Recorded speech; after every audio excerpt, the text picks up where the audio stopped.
Mengucap syukur karena Bapa sudah memberikan Yesus Kristus untuk menjadi Tuhan dan Juru Selamat kami pribadi. Dengan iman kami percaya kami sudah diselamatkan.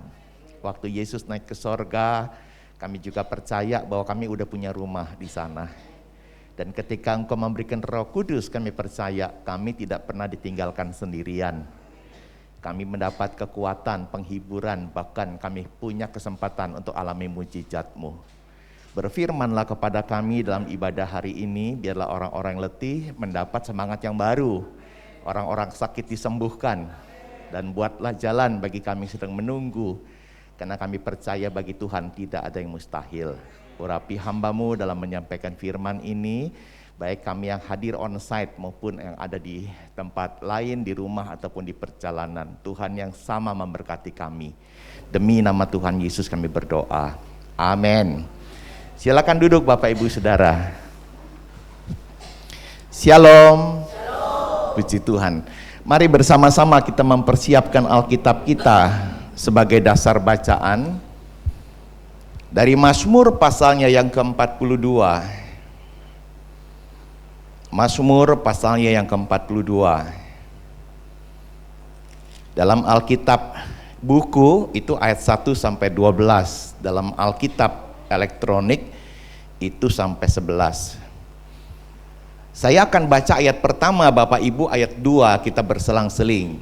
Mazmur 42, kerinduan kepada Allah. Nanti pada ayat terakhir kita membacanya sama-sama. Mazmur 42. Untuk pemimpin biduan, nyanyian pengajaran Bani Korah, silakan. Seperti rusa yang merindukan air, demikianlah jiwaku merindukan Kau ya Allah. Jiwaku haus akan Allah, kepada Allah yang hidup. Bilakah aku boleh datang melihat Allah? Air mataku menjadi makananku siang dan malam, karena sepanjang hari orang berkata kepadaku, di mana Allahmu? Inilah yang hendak ku ingat sementara jiwaku gundah gulana. Bagaimana aku berjalan maju dalam kepadatan manusia, mendahului mereka melangkah ke rumah Allah dengan suara sorak-sorai dan nyanyian syukur dalam keramaian orang-orang yang mengadakan perayaan. Kau tertekan hai jiwaku dan gelisah di dalam diriku. Berharaplah kepada Allah, sebab aku akan bersyukur lagi kepadanya, penolongku dan Allahku. Jiwaku tertekan dalam diriku, sebab itu aku teringat kepadamu dari tanah sungai Yordan dan pegunungan Hermon, dari gunung Misar.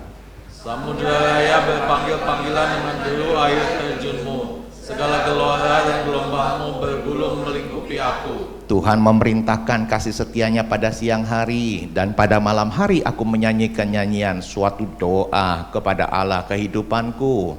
Aku berkata kepada Allah gunung batuku, mengapa Kau melupakan aku? Mengapa aku harus hidup berkabung di bawah impitan musuh? Seperti tikaman maut ke dalam tulangku, lawanku mencela aku, sambil berkata kepadaku sepanjang hari, di mana Allahmu? Bersama-sama. Mengapa engkau tertekan hai jiwaku, dan mengapa engkau gelisah dalam diriku? Berharaplah kepada Allah, sebab aku bersyukur lagi kepadanya, penolongku dan Allahku. Amin.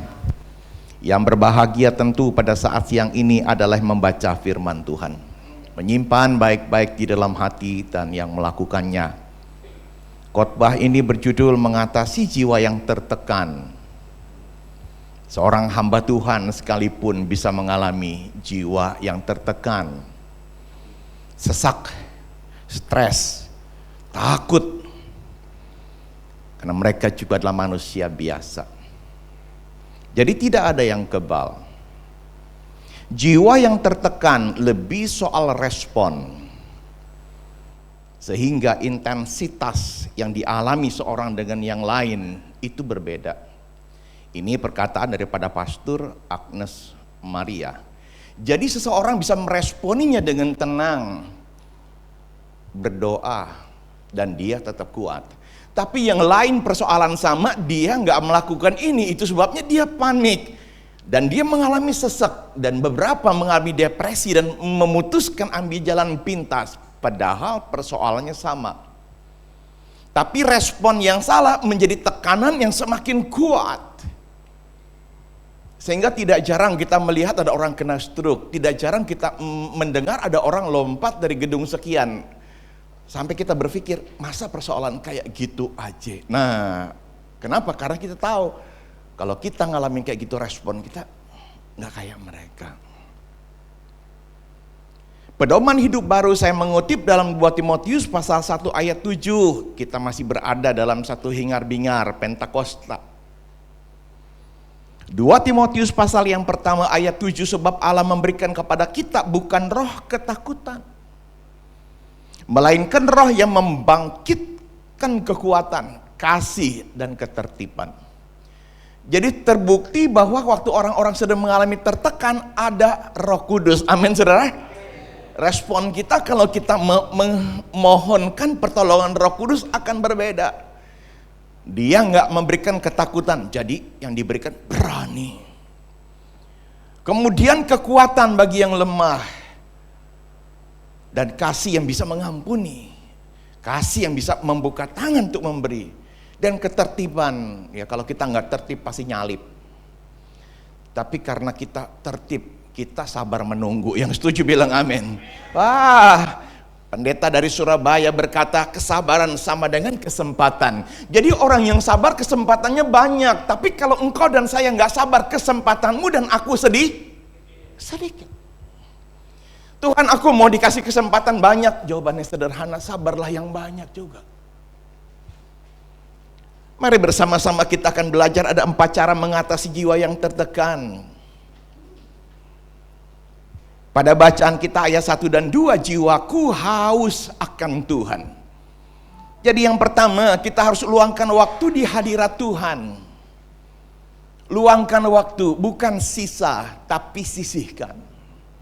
Kalau sisa, ya mudah-mudahan masih ada waktu. Tapi kalau disisihkan sebelum segala sesuatu terlarut dalam kesibukan, Tuhan lebih dulu. Yang setuju bilang amin. Kayak orang makan sebelum diacak-acak, kalau sisihkan, saya bilang ini, saya mau bagi ke Koko sebelum diacak-acak.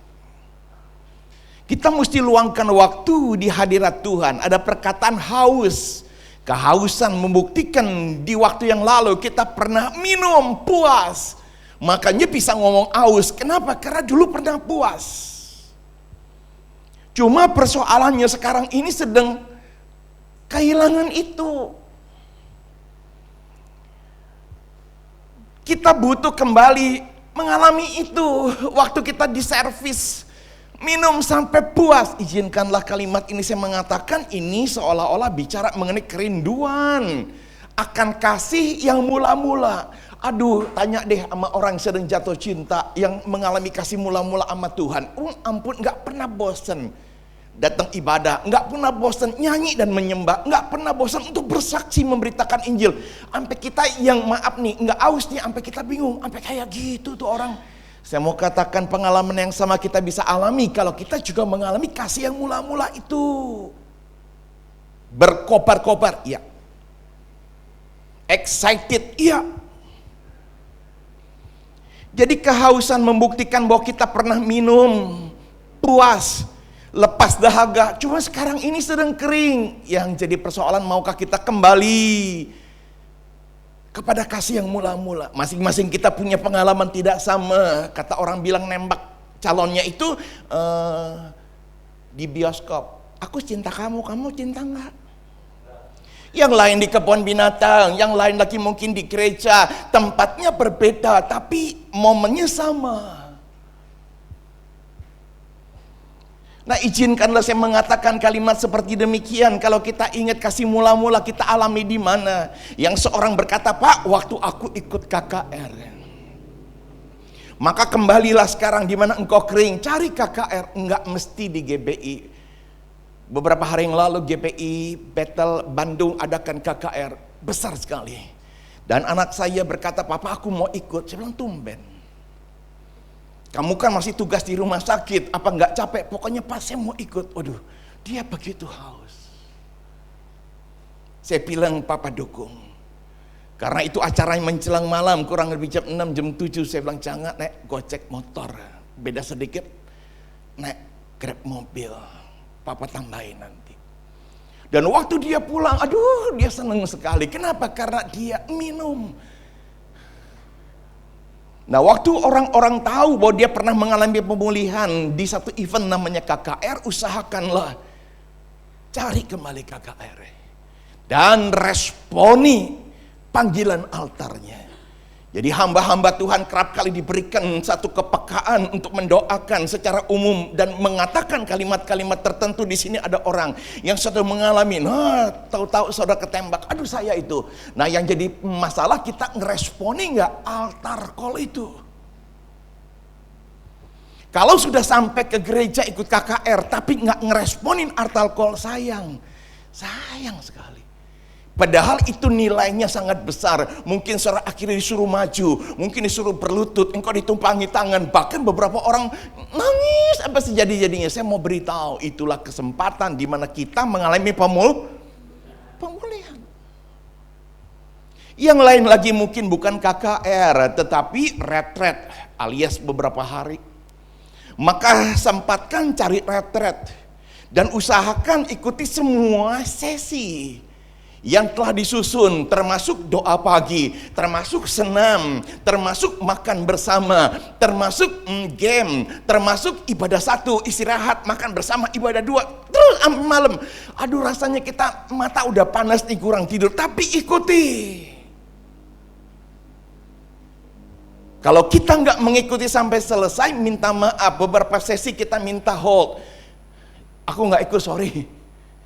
Engkau nggak bisa mendapatkan lawatan penuh karena Tuhan ukur kerinduan kita.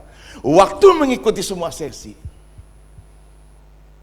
Yang lain lagi mungkin, Pak, saya juga bukan KKR, saya bukan retret, Pak, tapi saya di meditasi, perenungan.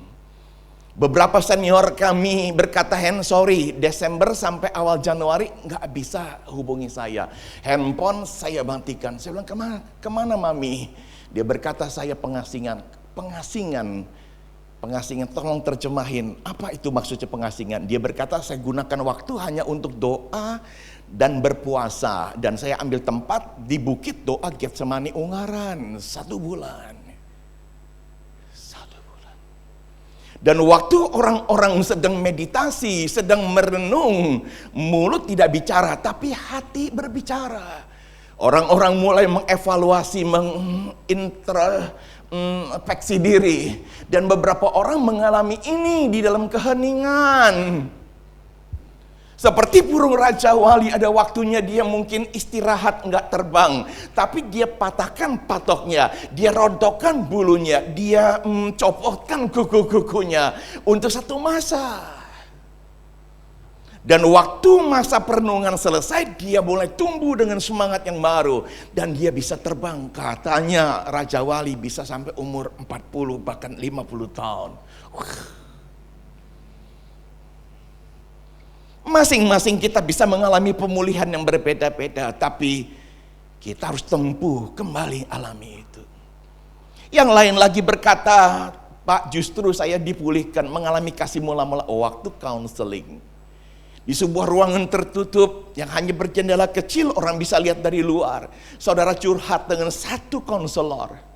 Saudara tumpah menangis sebisa-bisanya. Dan kemudian karena itu satu jenis konselornya, kemudian merangkul saudara, memeluk saudara, mendoakan saudara. Rasanya keluar semua sumbat-sumbat, kotoran-kotoran. Dan saudara didoakan sampai begitu rupa. Dan hasilnya adalah perubahan. Saudara bisa mengampuni pasangan hidupmu. Engkau enggak perlu lagi menagih apa yang dirampas oleh orang lain. Kenapa? Karena sebuah counseling. Tuhan memakai hamba-hambanya untuk menerangi hatimu sehingga semua kebuka. Di dalam terang Tuhan ada sukacita. Di dalam terang Tuhan ketakutan akan diusir lenyap. Di dalam terang Tuhan kita enggak mudah kesasar. Jadi orang-orang yang mengalami pemulihan dalam konseling akan terkenang bagaimana kita pernah dilayani secara pribadi. Dan waktu kita haus, kita ingat. Dan gak salah untuk kembalilah konseling. Dalam Yayasan LK3 kami belajar lembaga konseling keluarga dan karir, dikatakan ketika tertekan kita perlu mentor dan orang lain. Jangan katakan saya ini di dalam Tuhan udah paling tua seperti Pak Vitalis. Jangan. Kita butuh mentor dan orang lain. Zamannya udah berbeda. Dinamika hidupnya berbeda. Godaannya berbeda. Ancaman dunianya berbeda. Ada orang-orang khusus yang memang Tuhan taruh sebagai mentor. Tapi biarlah kita juga berkata, tolong aku. Tolong aku. Waktu orang-orang dicekam oleh rasa takut karena buah daripada sebuah yang namanya tadi haus akan Allah, tertekan jiwa kita. Pendeta Arif Sugiarto dari Surabaya berkata, hanya dekat dunia kita bisa worry. Tapi waktu kita dekat Tuhan dan hadiratnya kita bisa worship. Salah satu worship yang banyak dikunjungi, didengar berulang-ulang adalah worshipnya Weliar Kauntu. Worship inilah yang juga mengalami sebuah revival untuk istri saya. Background dia GKI, tapi sekarang udah bisa menyembah, angkat tangan, cucuran air mata, bahkan berbahasa-bahasa baru. Sampai saya kaget. Padahal itu bukan onsite, cuma nyetel YouTube dan saya sampai ngedenger aja kayaknya udah pernah nih. Sampai satu saat, Cici Jesslyn bersaksi. Dan saya sangat diberkati. Jadi pendeta Daniel Arif Sugiarto berkata, waktu kita fokus pada dunia, kita bisa worry. Kita gampang takut, khawatir. Tapi waktu kita di hadirat Tuhan, kita worship, lepas semua beban. Amin, saudara. Kita bisa mengalami kelegaan, pembaharuan, lepas takut yang muncul, berani, optimis. Aduh, luar biasa.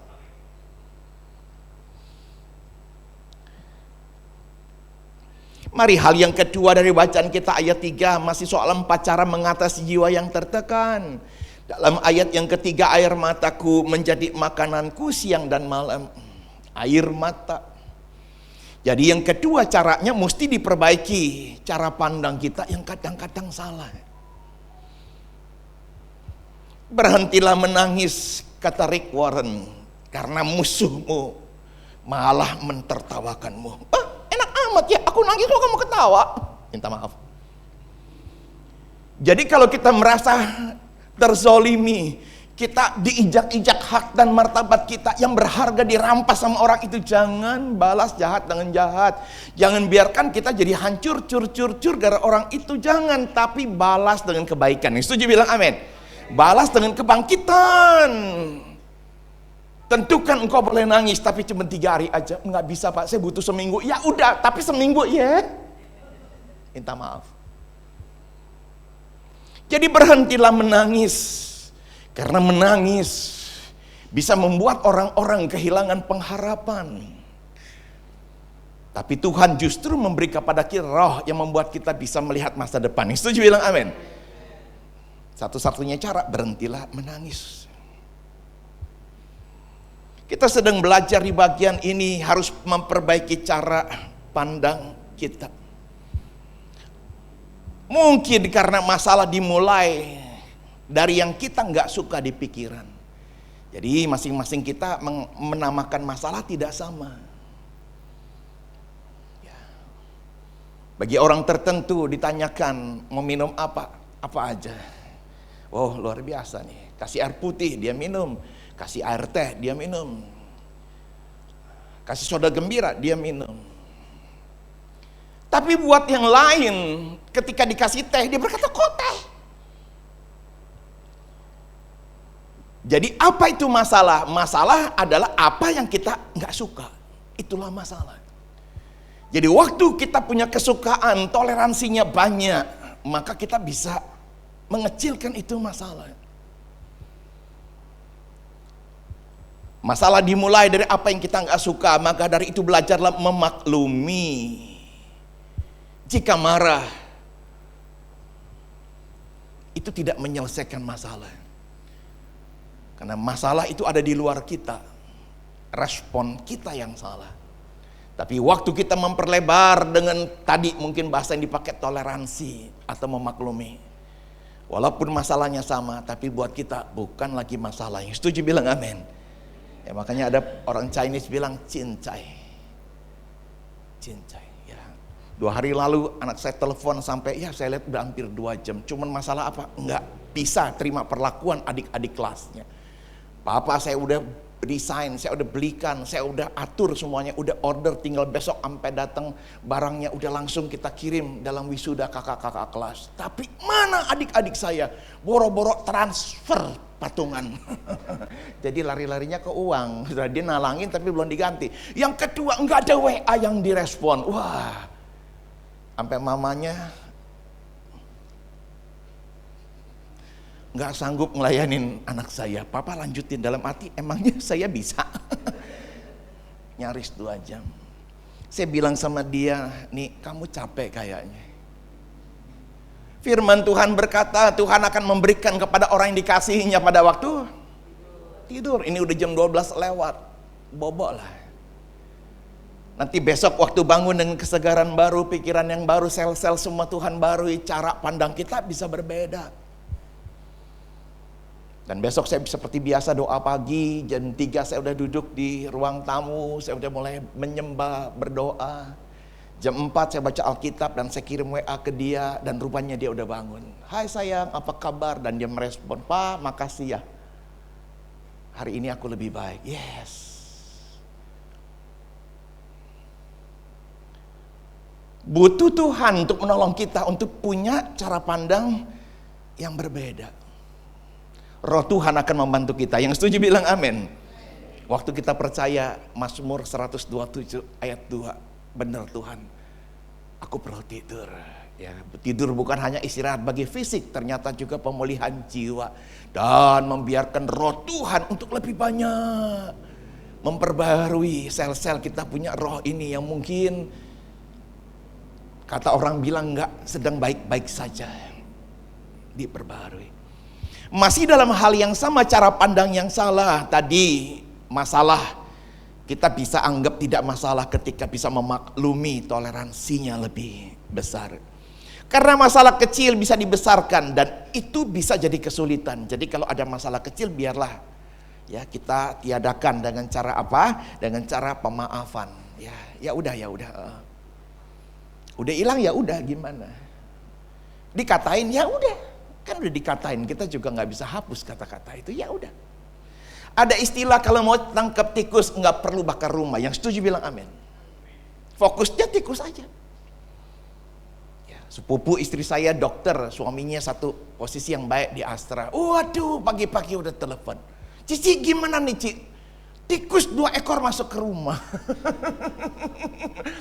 Waduh, istri saya heboh. Kenapa? Karena istri saya juga takut tikus. Ya sudah, dia tahu saya udah selak waktunya, kemudian dia diskusikan, Pak gimana Pak? Si Feli rumah aja kemasukan tikus. Saya bilang yang pertama pelajari gerak tikus. Aduh saudara, saya ngomong seperti itu punya alasan. Kenapa? Karena tikus itu selalu melewati jalan yang sama. Jadi kalau dia naik ke meja makan lewat kursi, pasti dia akan lewat situ lagi. Dia ada di kolong kursi, pasti lewat situ, enggak jauh. Rutenya dia kayak gitu, dia enggak kreatif. Jadi artinya kalau mau pasang jebakan di rutanya dia. Saya bisa mengatakan ini karena di rumah kami juga banyak diganggu tikus. Dan sekarang tikus udah gak mau. Kenapa? Dia takut. Kenapa? Saya punya cara nyiksanya. Ya, tikus kalau udah masuk di lem saya, itu gak langsung saya jepit sama lem, saya buang tempat sampah. Kenapa? Karena tikus zaman sekarang bisa saling bantu. Bisa caw gitu saudara, bisa pura-pura. Saya bisa menyaksikan itu. Tikus tenaganya hebat.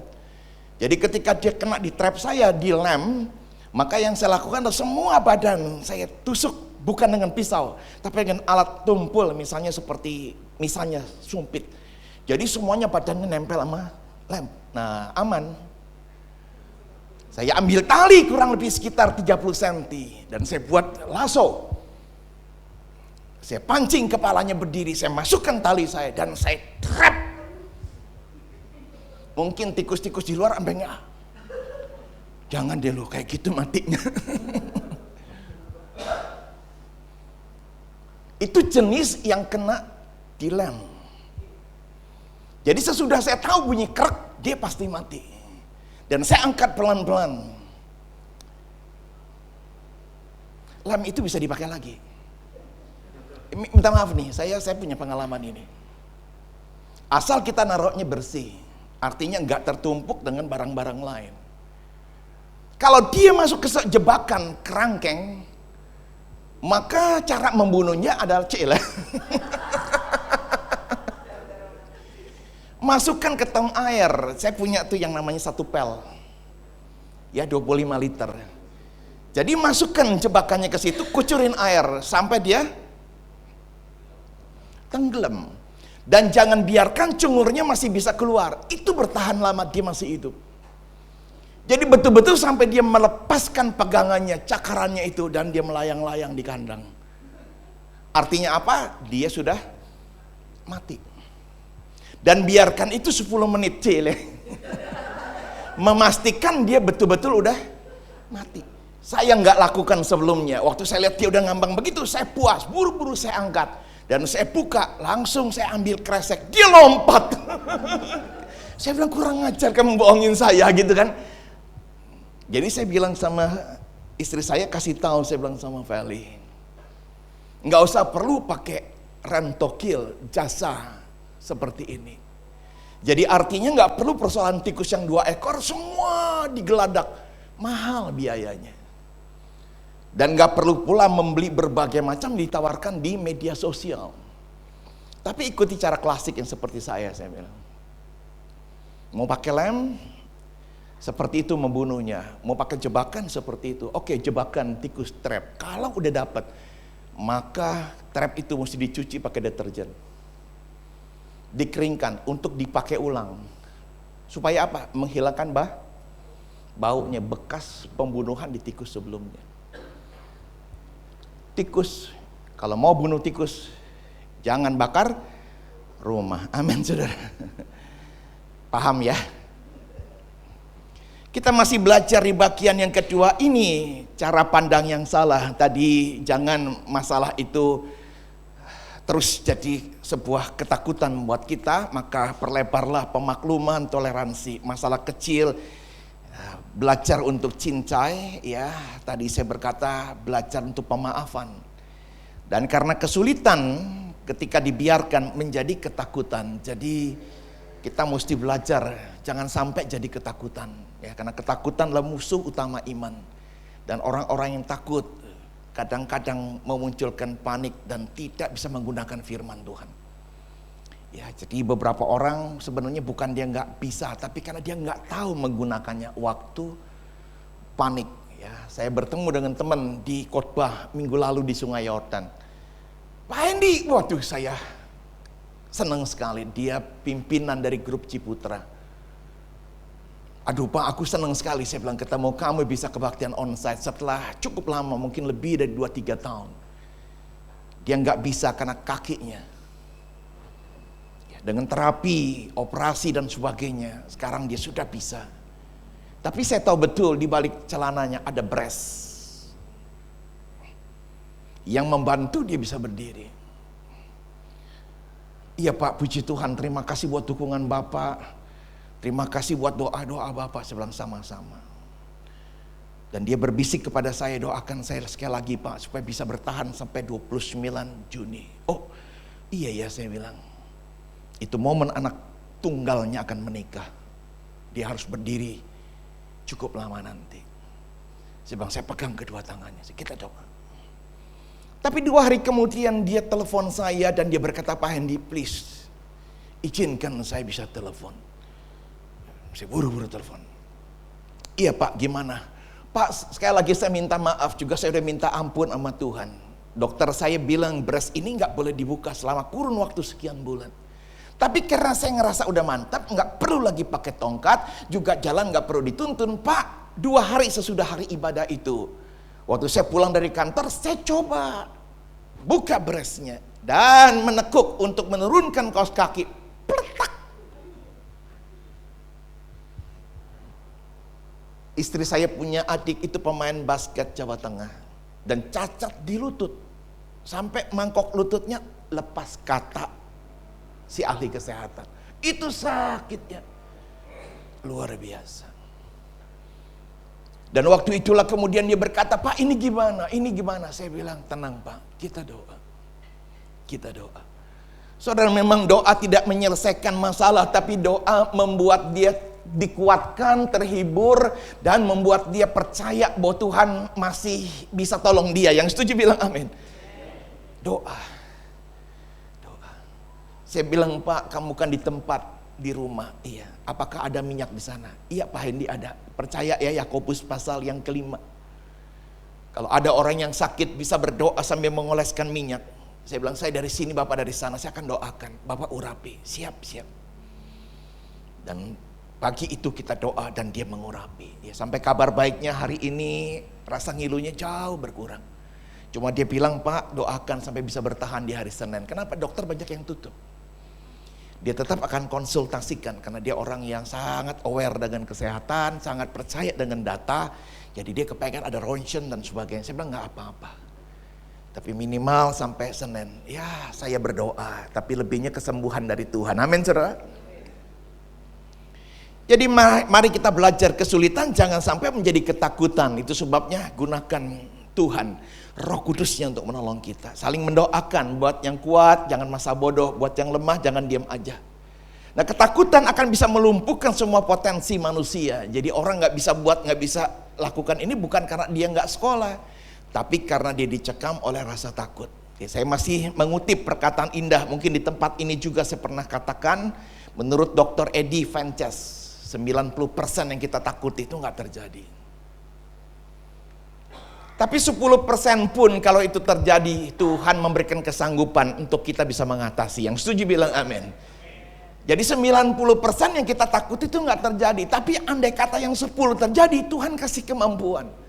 Nah kalau pernyataan ini saya simpulkan, kesimpulannya adalah ya udah kalau gitu nggak usah takut.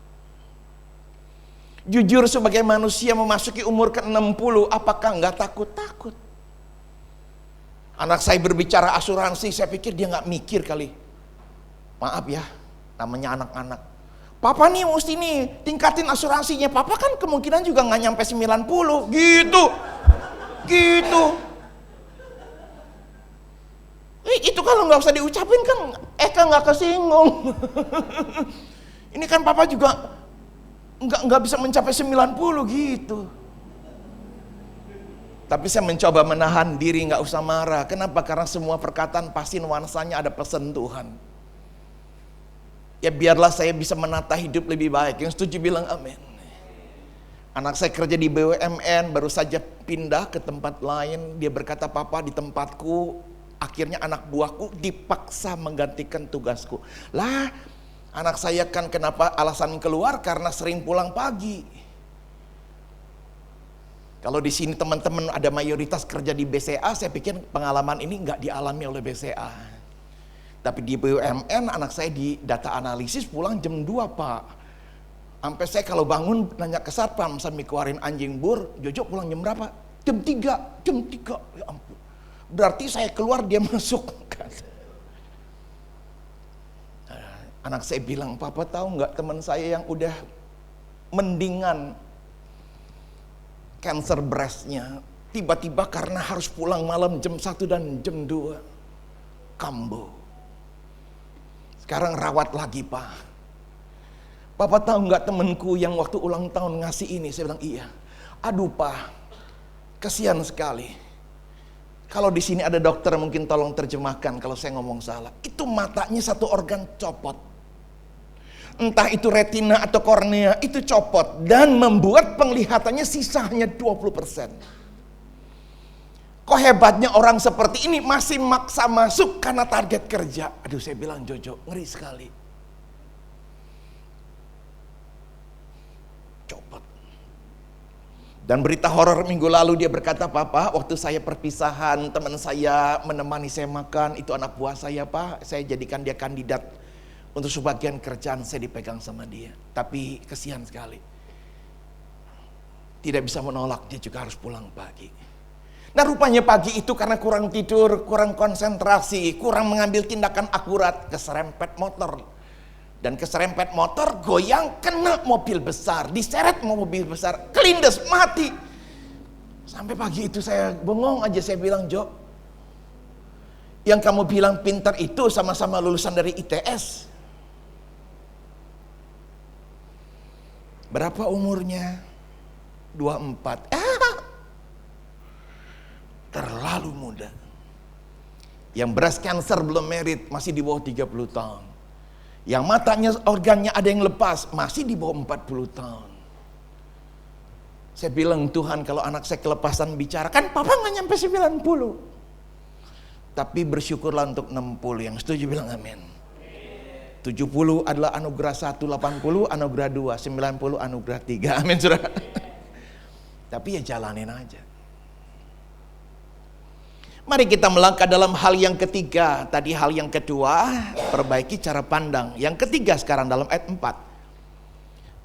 Bagaimana aku maju dalam kepadatan manusia. Jadi kita mesti berjuang mengatasi keterbatasan. Semua orang punya keterbatasan. Tadi pagi sebelum berangkat kami ikuti ibadah online dulu. Karena anak saya berkata, Papa aku gak ikut ibadah ya, aku mau online. Kalau kamu online Papa temenin, karena Papa gak ibadah pertama pagi. Baru 10.30. Kami kenal pemimpin pujiannya, dan saya merespon sama istri saya, Mah, kenapa ya kok tampangnya sedih? Saya bilang, iya ya gak biasanya. Saya bilang mungkin kurang make up. Ya, katanya kalau pakai bulu mata meningkatkan cantik 70%. Bulu mata itu buatan Purbalingga.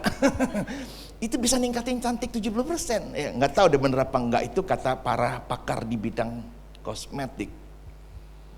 Tapi yang pimpin pujian, karena itu ibadah kompilasi, yang pertama dipakainya ini, yang kedua dipakai, terus kemudian di mapping, dimontase begitu, jadi satu kebaktian utuh. Ternyata yang pimpin pujian bukan dia, saudara. Dia hanya buka ibadah, padahal dia juga worship leader. Maka saya komen, saya bilang ini mimpin pujian, saya bilang karismatik sekali. Udah suaranya bagus, gestur tubuhnya semua oke. Jadi kita semua walaupun online sampai terhanyut. Ini saya bilang kalau nggak Batak Ambon, maaf ya, suaranya bagus sekali. Terus saya bilang begini sama istri saya, tapi saya bilang gereja tetap menghargai orang pertama tadi si Febe. Walaupun dia nggak full dengan karismatik, tapi dia punya loyalitas. Dia bilang dia orang lama. Dan pantas kalau Pak Rubin mempertahankan dia sebagai seorang yang loyalitas, identik dengan setia. Jadi kita kadang-kadang kepengen dipakai untuk karunia, nggak salah. Tetapi dunia kerja, dalam tim, pengabdian, bahkan Tuhan sekalipun butuh karakter. Yang setuju bilang amin. Butuh karakter. Itu sebabnya setiap orang sadari punya keterbatasan, tapi kita mesti berjuang. Ya, aku mesti maju. Luar biasa. Pendeta Arasiahaan berkata untuk bisa maju tidak cukup doa, tapi mesti usaha. Terkadang berdarah-darah. Jadi waktu engkau berkata capek, jangan berhenti. Kenapa? Karena belum sampai puncak. Yang lain lagi berkata sampai kapalan Pak, sampai pada melendung nih tangan. Yang lain lagi berkata, aduh Pak, sampai besot sana besot sini, nggak apa-apa. Tapi sukses memang ditoreh melalui jalan seperti itu. Tidak ada petinju yang juara dunia kalau dia belum pernah terluka. Dan setiap kita kalau berkata aku mau di puncak, aku mau yang terdepan, ya sama, itu harga yang mesti dibayar. Untuk maju tidak cukup doa, mesti usaha, terkadang berdarah-darah. Nah, ada 4 atau 3 minta maaf yang saya catat di sini. Yang pertama, berdamailah dengan Tuhan, karena bersekutu dengan Tuhan akan memberikan anugerah. Yang setuju bilang amin. Rasa bersalah, dosa menjadi tekanan yang sangat membuat orang tidak berdaya. Tapi waktu menghampiri Tuhan dan mendekati tata anugerahnya, Oswald Chambers berkata, waktu engkau layak di hadapan Tuhan, anugerah diberi. Apa itu anugerah? Anugerah berisi 2. Yang pertama, anugerah berisi pengampunan. Semua hutang dosa dibebaskan. Yang kedua, anugerah berbicara penyucian. Semua bon-bon dosa itu buang, dimusnahkan. Jadi udah nggak lagi ada bekasnya. Jadi orang-orang yang berdamai dengan Tuhan mendapatkan dua ini.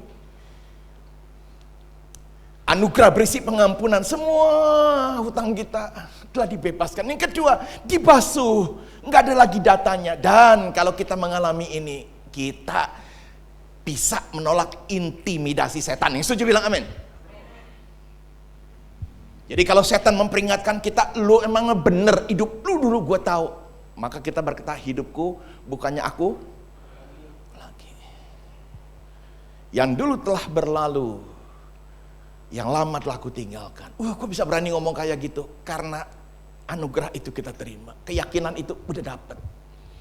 Berikutnya kita mesti berdamai dengan diri sendiri. Terimalah diri kita apa adanya dengan sukacita. Betapapun dunia berkata kamu kurang ini kurang itu, tapi dengar kata Tuhan, engkau berharga di mataku. Yang setuju bilang amin.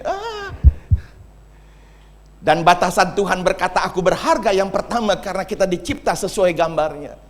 Batasan kita berharga di mata Tuhan karena darah Yesus basuh dosa kita. Jadi kita ini bisa hidup karena ada darah Yesus yang membasuh dosa kita, amin. Dan kita menjadi berharga karena Roh Kudus, apalagi masih baunya Pantekosta, itu memenuhi hidup kita, menuntun kita, bahkan mengcoating menjadi kapsul buat kita. Anak saya bertanya, Papa seperti apa sih Roh Kudus itu, Pak? Waduh, panjang dan lebar deh ceritanya.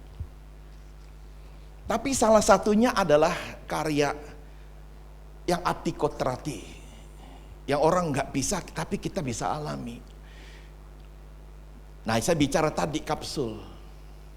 Waktu saya berdoa dalam persekutuan kecil, semua duduknya di atas tikar. Tiba-tiba di sebelah saya berkata, Pak Hendy. Saya bilang, iya. Kenapa? Itu di sebelah Pak Hendy. Dia akan nerekam Pak Hendy. Sampai saya kaget. Nggak ada dia nerekam. Tapi sebelah, Pak, dia nerekam Bapak berulang-ulang. Tapi nggak bisa dia. Dia bilang, terima kasih. Walaupun saya berdoa dicampur bahasa roh, tapi dalam bahasa roh saya itu seolah-olah saya sedang berperang. Minta pertolongan Tuhan. Ini ada musuh. Ketika doa selesai, ada kesaksian dan sebagainya. Satu anak muda waktu itu SMA kelas 1, yang SMA 30 yang ada di Rawasari. Dia anak sekolah minggu saya asalnya, tapi sudah jadi remaja.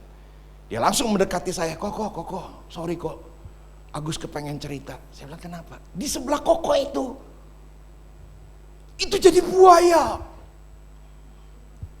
Ini mau cakar. Itu bilang jadi buaya. Saya tanya kembali, Tante, itu binatangnya apa? Buaya. Kita nggak saling ketemukan ini. Saya bilang, terus gimana Gus? Aduh Pak, itu buayanya putih. Dan tidak ada ekor. Skip sebentar. Tante, buayanya warna apa?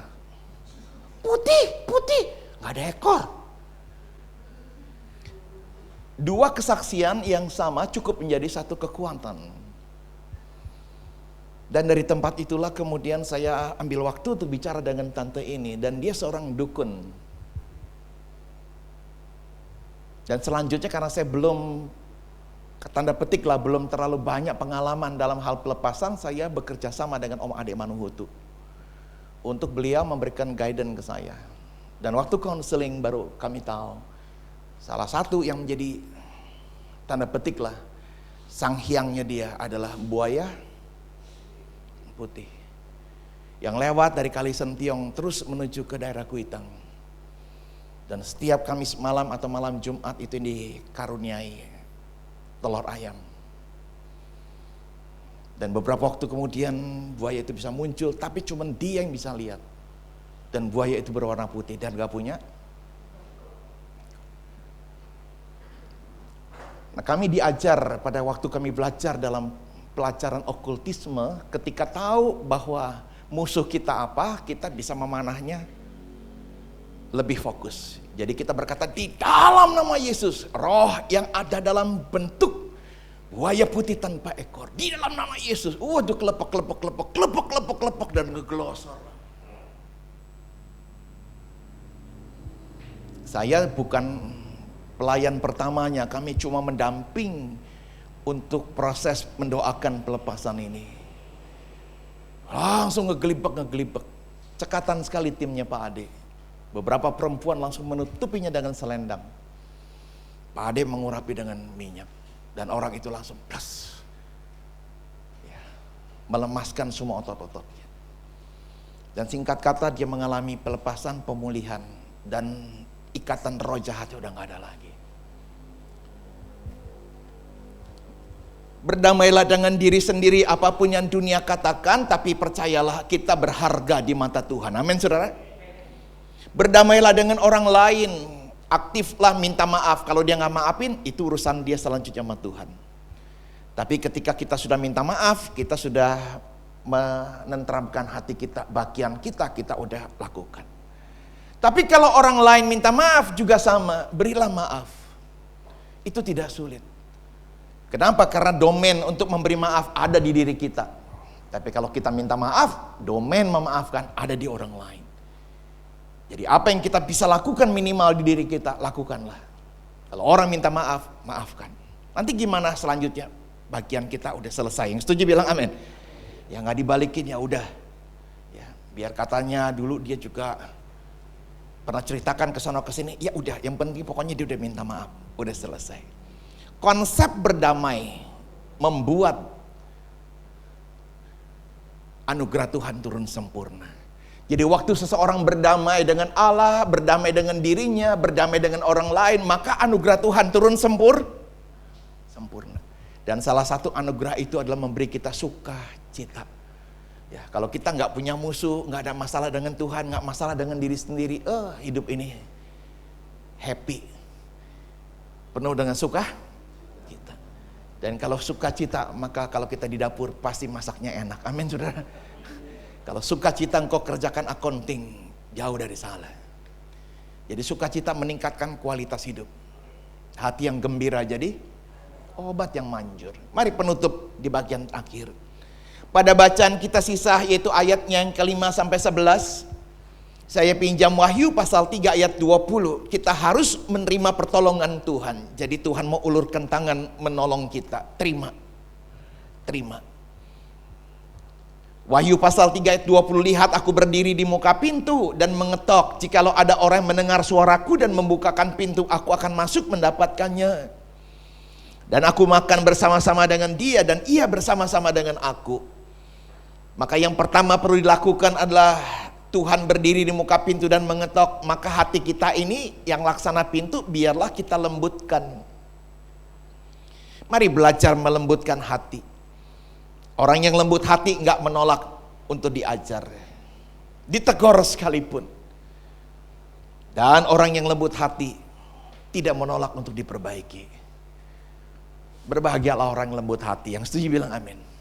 Walaupun kalau Pak Niko punya versi yang lain, orang yang lembut hati dia mudah menangis. Oke, tapi menangis tidak sama dengan bertobat. Tapi menangis bisa memudahkan orang untuk bertobat. Jadi menangis belum selesai. Tapi apakah dia mau berubah?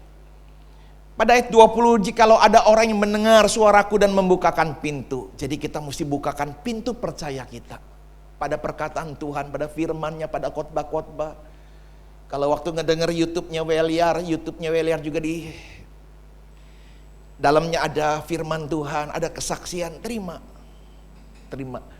Kadang-kadang sambil saya lewat ke dapur, sambil nyapu, itu YouTube-nya Weliar, saya selalu merespon dengan kata-kata amin. Amin. Ya, makasih Tuhan. Amin. Di dapur istri saya juga ikut-ikutan. Amin. Kita berdua kan lebih banyak di rumah. Anak-anak sudah kerja, 2 ada di Bandung. Tapi rasanya kok nggak sepi. Yang setuju bilang amin. Dan ketika kami jam 5 tepat sesudah anjing keluar dan sebagainya, giliran kami berdua keluar untuk olahraga 1 jam. Dan kami sharing sepanjang jalan. Dan saya merasa bahwa inilah hikmah untuk kita tetap bisa bersama ya. Jadi kalau ada pasangan jangan digalakin, yang setuju bilang amin. Ya, betul-betul saling menguatkan itu. Jadi percaya, kenapa kita mesti percaya? Karena percaya adalah jalan tembus mengatasi kemustahilan. Ya, kalau kamu nggak percaya nggak bisa. lihat dan alami mujizat. Tapi kalau kamu percaya, kamu bisa. Kalau enggak percaya, enggak bisa. Yang setuju bilang amin. Aku percaya Tuhanku ajaib, kau turun tangan memulihkanku. Aku percaya Tuhanku dahsyat, kau turun tangan memberkatiku. Anak saya nomor 2 baru kerja di tempat baru 2 bulan. Tiba-tiba perusahaan yang dulu bekas atasannya sekarang ada di perusahaan baru. Jok, lu pindah. Iya. Udah, ikut saya. Waduh. Ngebocorin dikit boleh ya. Di umur belum nyampe 30 dia mau jadi asisten vice president AVP. Aduh, saya ngedengernya kayak gitu bangga banget. Tapi saya juga deg-degan ya, mampu nggak dia. Nah, waktu diadakan sebuah wawancara, bos ini punya wakil mendahului. Jo, lu siap-siap ngejawab 10 pertanyaan ini. Ini pasti ditanyain. Tuh, wak, gak, pat, mak, nem. Dan dia kasih tahu saya. Dan kita lagi di meja makan. Papa, aku besok nggak mau wawancara. Ini semuanya nggak bisa saya jawab. Saya bilang, Jo, boleh aku jawab? Iya, Pak. Yang wawancara kamu ini bukan HRD. Tapi ini adalah direktur utama. Dia nggak akan tanya itu. Dia cuma tanya, gimana lu sekarang? Apa kabar? Dan dia akan kasih undangan ke kamu untuk satu posisi. Dan dia akan garansi, kalau sampai nego di tingkat HRD, maka dia akan putuskan yang terbaik. 10 pertanyaan itu gak akan ditanyakan. Papa kok bisa tahu? Gak tahu, saya juga ngomong kayak gitu. Saya bilang gitu ya. Jadi maksud saya gak usah takut. Yang penting tidurlah yang cukup. Dan besok jam 9 pagi karena wawancaranya pakai Zoom. Dan dia minta waktu di kantor barunya untuk datang lebih telat. Dan diizinkan. Gak usah cari-cari yang 10 pertanyaan itu.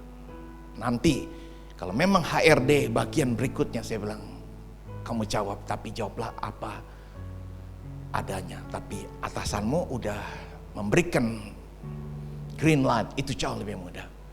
Pak, doain saya, ya Papa akan doakan. Nah, tibalah saatnya jam 9, saya udah lihat pintunya udah ditutup. Saya ngomong sama istri saya, kayaknya udah mulai itu mah. Iya, kita doa yuk buat dia.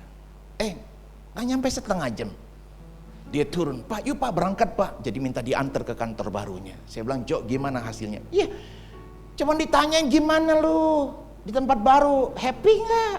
Kapan bisa gabung? Posisi lu sekarang apa? Gajimu kira-kira seberapa?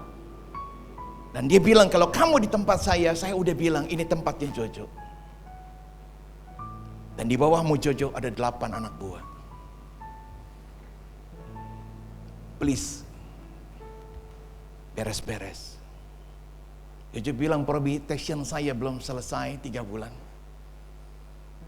Biarkan saya selesaikan itu dulu. Dan itu kita kasih tahu sama Jojo, jangan tergesa-gesa. Karena pendeta Yusak Cipto bilang, kalau kita berusaha untuk cepat, iblis bantu dorong, jadi jatuh udah kesandung-sandung. Jadi lewati dulu masa lolos 3 bulan. Dan kalau perusahaan masih bisa bilang, Jo, tahanlah Jo 2 bulan.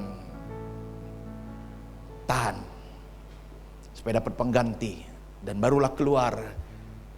Diberikan sorak-sorai, kata kamsia. Jangan sampai kita keluar disambitin batu. Tapi torehlah satu kesan yang baik. Iya Pak. Dan itu yang dijawab sama calon atasan yang berikut ini. Belajar percaya memang tidak mudah, tapi sebenarnya nggak sulit juga. Asal kita mau berkata, Tuhan aku percaya. Maka ketidakpercayaan kita mesti lepas. Yang setuju bilang amin. Ya. Berikutnya terakhir dalam ayat yang ke-20, aku akan masuk mendapatkannya. Jadi ketika Tuhan masuk, di sini apa tugas kita? Tugas kita menyerahkan beban. Jadi kalau udah naik truk katanya jangan pikulan dipikul terus. Ya ada mesti Dan penutup khotbah ini dalam ayat 20 dikatakan, aku akan makan bersama-sama dengan dia. Jadi ketika makan, naikkanlah pujian penyembahan, nikmati Tuhan, nikmati hidangannya, lupakan ini belakang. Tapi nanti besok gimana? Kesulitan sehari cukup? Nanti anak saya ke depan gimana? Agen asuransi berkata, Pak Hendy mah anak-anaknya enak Pak, anak-anak saya Pak parah. Kenapa saya bilang? Tiga-tiganya belum married, sama. Anak saya juga belum. Cuman dia bilang anak-anaknya Pak Hendy masih di under 30. Anak-anak saya Pak, yang pertama dokter udah sacap go. Yang kedua sacap si, yang ketiga sacap sa. Oh beda setahun gitu kan. Jadi artinya di tengah kita sama-sama punya anak 3 belum married, dia bilang anak saya ini, istilah yang dia pakai, bingung tuh Pak, anak-anak zaman sekarang remnya terlalu tandep. Remnya terlalu kenceng, terlalu banyak pertimbangan. Aduh, dalam hati saya Tuhan bukan gak kepengen punya mantu, bukan gak kepengen nuntun anak-anak nikah, tapi oh ternyata ada yang lebih berat dibanding saya. Tapi kita mau belajar nikmatin aja. Kadang-kadang anak saya kalau saya tanya, kapan? Papa gak sabar ya? Ampun yang married lu. Papa kan cuma nanya. Ya udah belajarlah untuk percaya ada waktu Tuhan. Amin saudara. Dan ia bersama-sama dengan aku. Biarkan Tuhan ambil alih.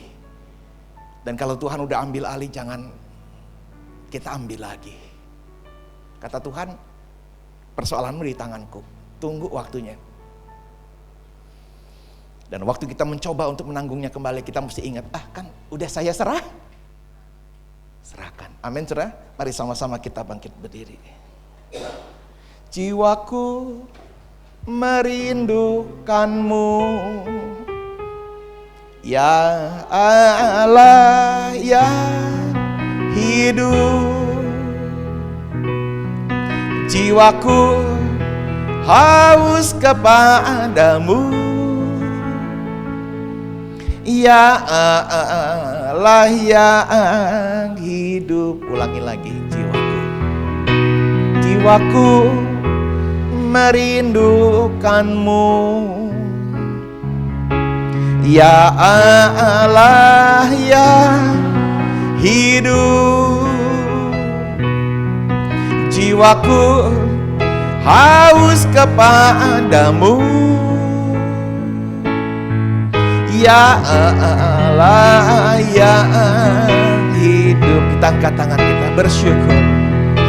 Ku bersyukur kepadamu, sumber pengharapanku, penolongku dan Allahku. Tiada yang sepertimu. Bersyukur, ayo bersyukur. Ku bersyukur kepadamu, sumber pengharapanku, penolongku dan Allahku. Tiada yang sepertimu,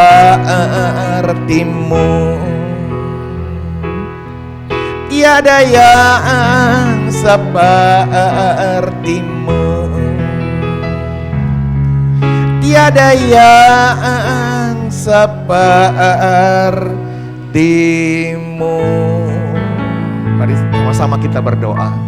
Bapa yang baik, kami percaya Engkau adalah Bapa yang berbeda, Bapa yang sangat amat teramat baik, yang tidak pernah meninggalkan kami barang sedetik pun.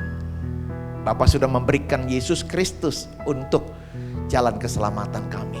Bapa memberikan Roh Kudus untuk menjadi sahabat, penolong, sumber semangat, bahkan yang memberikan mujizat di dalam hidup kami. Itu sebabnya kami percaya kami enggak pernah ditinggalkan sendirian. Bapa di sorga, Engkau tahu persoalan kami masing-masing. Bapak ibu saudara yang datang dalam ibadah siang ini, kalau ada yang mau didoakan, Engkau bisa angkat tangan. Saya mau berdoa. Baik yang di rumah-rumah, di perjalanan, kalau engkau juga mau didoakan, engkau bisa mengangkat tangan. Karena Tuhan yang sama hadir dimanapun kita berada. Dalam nama Tuhan Yesus Kristus, Tuhan engkau melihat tangan-tangan kami yang diangkat. Hamba memohonkan kiranya belas kasihan Tuhan terulur menolong kami di dalam nama Yesus. Kalau ada yang sedang takut hari ini, bila terang firman Tuhan menerangi hati dan pikiran kami dalam nama Yesus. Dan kalau hari ini ada yang sakit, biarlah kuasa daripada firman-Mu menjadi satu kuasa yang memberikan kesembuhan. Dan oleh bilur-bilur Tuhan Yesus kami sudah dijamah, disembuhkan, dipulihkan.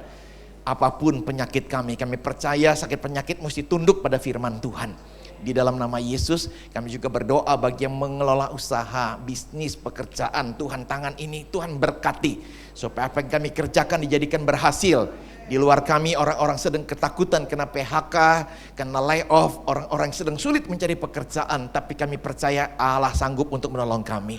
Memberkati, mencukupi kehidupan kami. Berkati anak-anak kami yang studi, lanjut kuliah, ataupun yang sedang mengalami sebuah peningkatan dan tantangan. Buka jalan. Terima kasih Bapak, berkati gerejamu di tempat ini. Berkati pemimpin, Koko Yung Yung diberkati Tuhan. Keluarga besar Oma diberkati Tuhan di tempat ini. Terima kasih Bapak di sorga. Kami percaya firman-Mu adalah kehidupan bagi kami. Demi nama Tuhan Yesus, turunkan setiap tangan kita. Terima kasih Bapa di sorga, gembalakan kami terus ke padang rumput yang hijau dan mata air yang tenang. Biar kiranya gada dan tongkat-Mu selalu menghibur kami. Demi nama Tuhan Yesus kami bersyukur. Umat Tuhan berkata, amin. Silakan.